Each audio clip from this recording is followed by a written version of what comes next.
So this might actually be the first official upload of content that I make to the channel. So if you are new here, thanks so much for tuning in and enjoy the video. So Gintama has a lot of great things going for it. It's writing, its arcs, its humor, but of course, its characters. As for characters, Gintama has one of my favorite casts of all time. And I don't really know how else to introduce this topic, but just say that, well, this video is going to be my top 5 favorite characters from Gintama. Now, it was hard to narrow it down to 5. Well, I guess I could easily pick my top 5 favorite characters, but it also saddened me because there's just about 15 other characters I absolutely love. So there's a good chance I might do another video on other Gintama characters that I love in the future, but for now, these are my absolute top 5 ranked in order. So let's just get into it. So starting off at number 5, we have Okita Sogo. Now, Okita, known as the super sadist of the Shinsengumi, for me, in the early stages as I watched Gintama early on, he was pretty much in the beginning my first favorite character. He was the first character that I looked at and I considered to be a favorite. And the thing is about Okita is that he's extremely sadistic. He's very sadistic in nature. Underneath all of his acts, whether or not they're good or evil, he has evil intentions underneath anything he does, and it usually as a result pans out hilariously. And I do have to say about every single Gintama character that they're all hilarious. So what I guess what I'm trying to say is that his extreme sadistic nature makes him really stand out of the Gintama cast. Like I said, his sadistic acts always end up panning out in pretty hilarious ways. Like early on in the series, that one episode where basically he threatens this random dude to shit his pants while threatening him with a knife just because that dude was going on a date with a higher ranking official's younger daughter. Just things like that makes him an asshole, but at the end of the day, a hilarious asshole. And I think it's because of his deadpan nature amplifies his chaotic and sadistic tendencies. Like every single word that comes out of this dude's mouth is with a deadpan, monotone voice, all accompanied with a very blank, unchanging stare. And because of that, when he acts very sadistic in hilarious and bizarre ways, it's only amplified. And despite being a lazy and cold-blooded killer at times, he's still a kid who has the capacity to respect others, and he also values connection, which always made him pretty investing no matter what he was doing. Like I said, even if he was an asshole at heart. Like, for example, his main dynamic, or I guess one of the most prominent dynamics, is his interactions with Hijikata. Now, Okita has an ambition to become the vice commander of the Shinsengumi, and Hijikata is the man that stands in his way. So as a result, you see him, Okita, almost having resentment towards Hijikata. And as a result, Okita kind of almost tortures Hijikata as he would try to frame him for murder randomly, or just straight up fire his bazooka at Hijikata, trying to get rid of him. Or even just staying up late at night just to poison Hijikata's mayonnaise bottles, all just an act to get rid of him and prank with him and mess with him, made all of his appearances and dynamics, and not just with Hijikata, but with everyone else, always very funny to watch. Like I said, his unchanging tone and his blank stare amidst all of his extreme sadistic solutions to pretty much anything made Okita always stand out. So moving on, we have another character from the Shinsengumi, and that is Kondo, Isao Kondo. And to me at least, Kondo is pound for pound probably the funniest character in the entire series. If you were to create a ratio with screen time and laughter, whatever that ratio would be, in my experience, Kondo would probably have the highest ratio.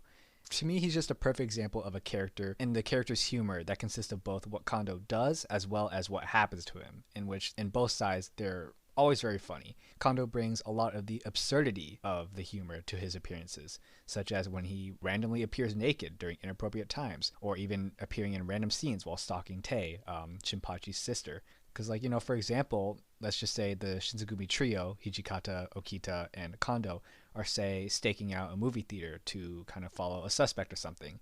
Okita and Hijikata are there like normal, but Kondo's just there randomly naked for whatever reason. Or in just random scenes with Tei, say she's talking about something random, something that's bothering her, then Kondo, being in love with Tei and the stalker that he is, would appear from the crevices of the carpet and give his input randomly on the situation, as if it's normal for him to be stalking someone and within their carpet.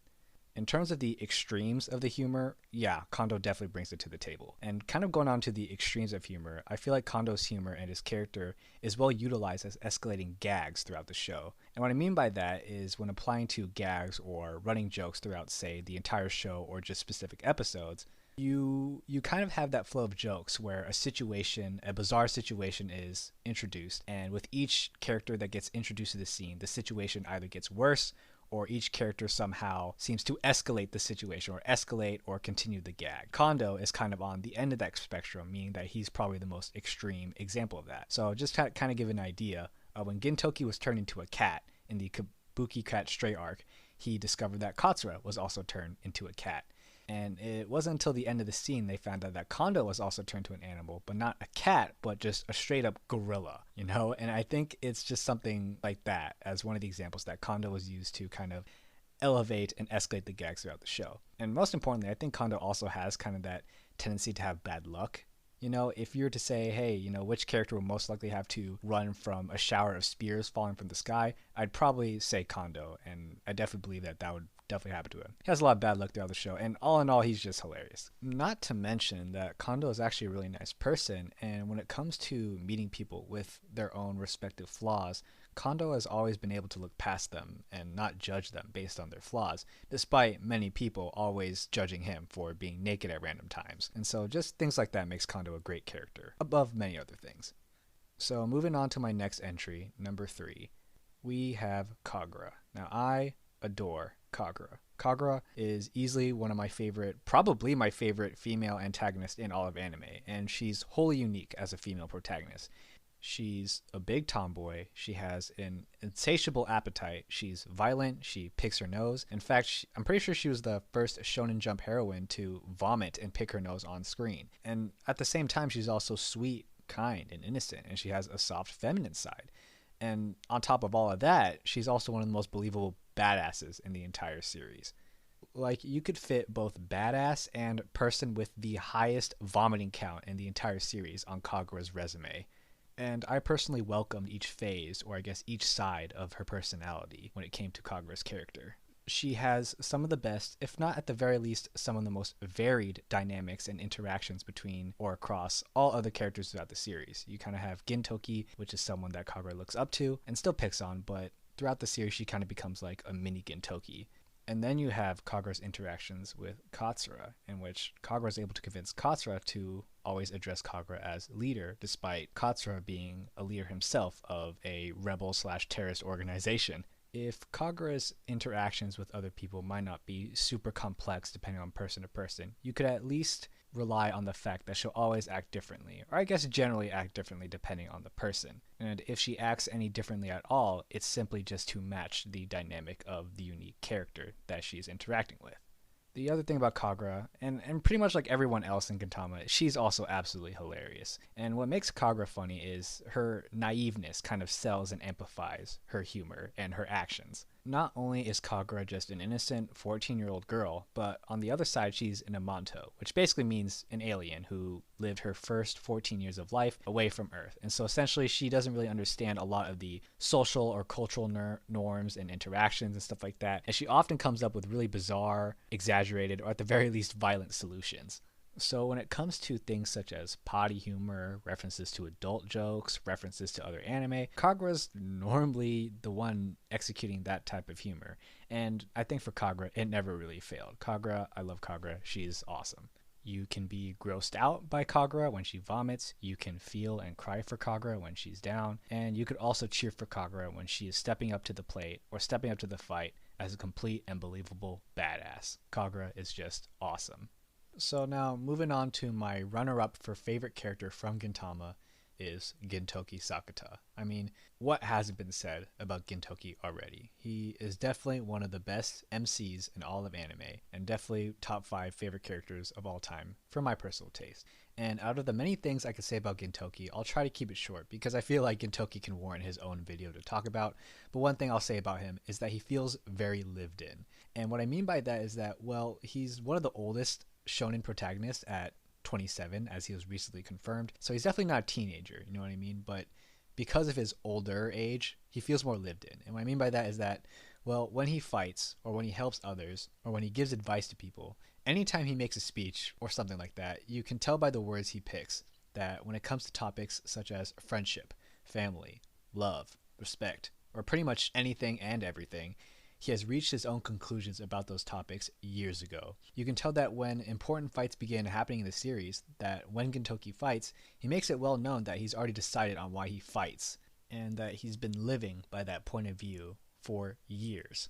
When he fights, he makes it known that he fights in order to protect the people that he knows and the connections he's made that he defines as the very things that made him who he is. And he's been fighting for all those connections and all those people for a very long time. And you can tell he's come up with that conclusion even years before the show even started. And despite at times being an asshole, I get this feeling of trust or reliance towards Gentoki, as because he's so well lived in, that I'll have faith that he'll step up and become the people's champion when they need him. That's really the two words that I can use to describe Gentoki if it was just limited to two words. He is a people's champion. He embodies the soul of Gintama. That soul of Gintama is really mainly to value the connections you make and live every day how you want to. And Gentoki is just such an inspiring figure, a hero. On top of all that, he's just also hilarious. Badass too, and kind of a flexer. But that's enough about Gentoki. I think I can talk about him more another day. And now last, but certainly not least, my favorite character from Gintama is Katsura. Now, Gentoki is one of my top 5 favorite anime characters of all time, but in terms of all Gintama, he still loses out to Katsura, who is also one of my favorite characters of all time. I mean, let me just ask this question. Who knew that in the first episode of Gintama, when we met that one stern, serious-looking terrorist/rebel that was Katsura, who knew that he would end up being one of the most chaotic and even outright idiotic characters in the whole series? I mean, you can't tell if this guy's an idiot or a smart person. Is he more of a stupid intellectual, or is he really just a genius who also happens to be a moron? Because on one end, he makes really random and completely illogical decisions that paints him as someone who lacks any common sense at all. While at the same time, he also demonstrates himself as a very capable leader and strategist who is always managing to escape from the Shinsegumi's grasp. I mean, Katsura always kept me guessing on what he was going to do next or how he was going to react. I mean, with the absurdity and humor that every character from Gintama brings, I would say Katsura is rarely seen actually joking, and he's always in a formal and serious context. As a result, all of his oddities or eccentricities are just amplified as a result. Like I said, he just always managed to surprise me on how he would react to certain situations.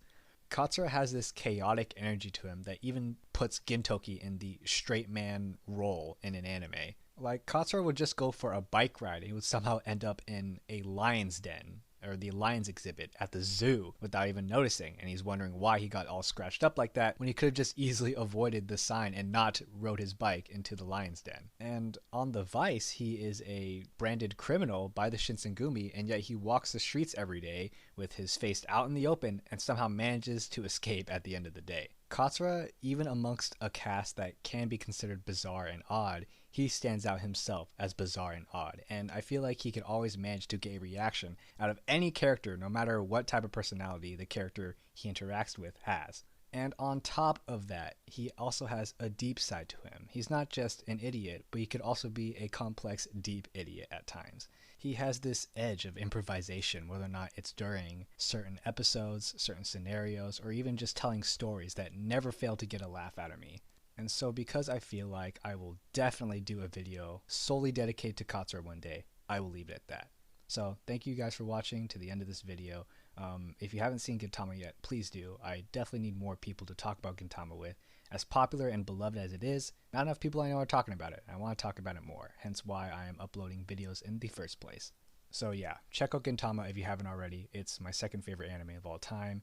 If you are new here, consider subscribing and commenting down below. I'd love to hear your favorite characters from Gintama, any underrated characters from Gintama, as well as just any critiques that you have that I'd love to hear. Anyways, with that said, it's P-Town, clocking out. See ya.